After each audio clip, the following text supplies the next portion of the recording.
படித்ததில் பிடித்த ஒரு சுவாரஸ்யமான ஆன்மீக கதை. மன தூய்மைக்கு வழிவகுக்கும் பக்தி இலக்கியங்கள். ஒரு கிராமத்தில் முதியவர் ஒருவர் இருந்தார். அவர் நாள்தோறும் தனது வீட்டின் முன் அமர்ந்து சிவபுராணம், பாகவதம் போன்ற பக்தி இலக்கியங்களை ஆழ்ந்து வாசிப்பதை வழக்கமாக கொண்டிருந்தார். அவ்வழியே செல்லும் இளைஞன் ஒருவன் இதை கவனித்துக் கொண்டே இருந்தான். ஒரு நாள் அவரிடம் சென்று, ஐயா, பல ஆண்டுகளாக இந்த புத்தகங்களையே படித்துக் கொண்டிருக்கிறீர்களே, இவை உங்களுக்கு மனப்பாடமாகவே ஆகியிருக்குமே, பின் ஏன் மீண்டும் மீண்டும் இதையே வாசிக்கிறீர்கள் என்று வினவினான். பெரியவர் புன்னகைத்துவிட்டு, தம்பி, எனக்கு ஒரு உதவி செய், அதன் பிறகு உன் கேள்விக்கு விடையளிக்கிறேன் என்றார். அருகில் இருந்த கரியினால் கரை படிந்த ஒரு பழைய மூங்கில் கூடையை காட்டி, அதோ அந்த தண்ணீர் குழாயிலிருந்து இக்கூடை நிறைய தண்ணீர் பிடித்து கொண்டு வா என்றார். இளைஞனுக்கு வியப்பாக இருந்தது. மூங்கில் கூடையில் நீர் நிற்குமா என்ற கேள்வி மனதில் இருந்தும் பெரியவர் கேட்டுக்கொண்டதால் அவ்வாறே செய்தான். ஆனால் அவன் குழாயடியிலிருந்து திரும்புவதற்குள் கூடையின் துவாரங்கள் வழியே நீர் அனைத்தும் வெளியேறிவிட்டது. பெரியவர் விடாமல் மீண்டும் ஒரு முறை முயற்சி செய் என்றார். இளைஞன் மீண்டும் முயன்றான். இம்முறையும் நீர் நிற்கவில்லை. மூன்றாவது முறையும் அப்படியே ஆனது.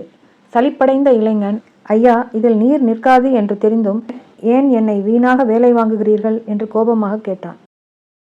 பெரியவர் அமைதியாக சொன்னார், தம்பி, முதலில் இக்கூடை எப்படி இருந்தது, இப்போது எப்படி இருக்கிறது என்று பார். இளைஞன் கூடையை உற்று நோக்கினான். கரி படிந்து கருப்பாக இருந்த கூடையின் உட்புறம் மீண்டும் மீண்டும் நீர் பட்டதால் இப்போது அழுக்கின்றி தூய்மையாக மாறியிருந்தது. பெரியவர் தொடர்ந்தார், தம்பி, இதுதான் உன் கேள்விக்கான விடை. மூங்கில் கூடையில் நீர் நிற்காமல் போயிருக்கலாம். ஆனால் ஒவ்வொரு முறை நீர் பாயும் போதும் கூடையில் இருந்த கரை நீங்கி அது தூய்மையானது. அதேபோல்தான் இந்த ஆன்மீக நூல்களும். இவற்றை படிப்பதன் நோக்கம் அனைத்தையும் மனப்பாடம் செய்வது என்பதை விட, மீண்டும் மீண்டும் இவற்றை வாசிக்கும் போது நம் மனதில் உள்ள தீய எண்ணங்களும் கரைகளும் நீங்கி உள்ளம் தூய்மை பெறுகின்றது. அவரின் விளக்கத்தை கேட்ட இளைஞன் ஆழ்ந்த அமைதியுடன் உண்மையை உணர்ந்து கொண்டான். கதையின் நீதி. அறநூல்களையும் பக்தி இலக்கியங்களையும் மீண்டும் மீண்டும் படிக்கும்போது அறியாமை எனும் இருள் நீங்கி மனம் தூய்மை அடைகிறது. இறை சிந்தனைகளுடன் இருக்கும்போது கவலைகளும் ஏதேனும் துன்பங்களும் நம்மை அணுகாது. ஓம் நம சிவாய.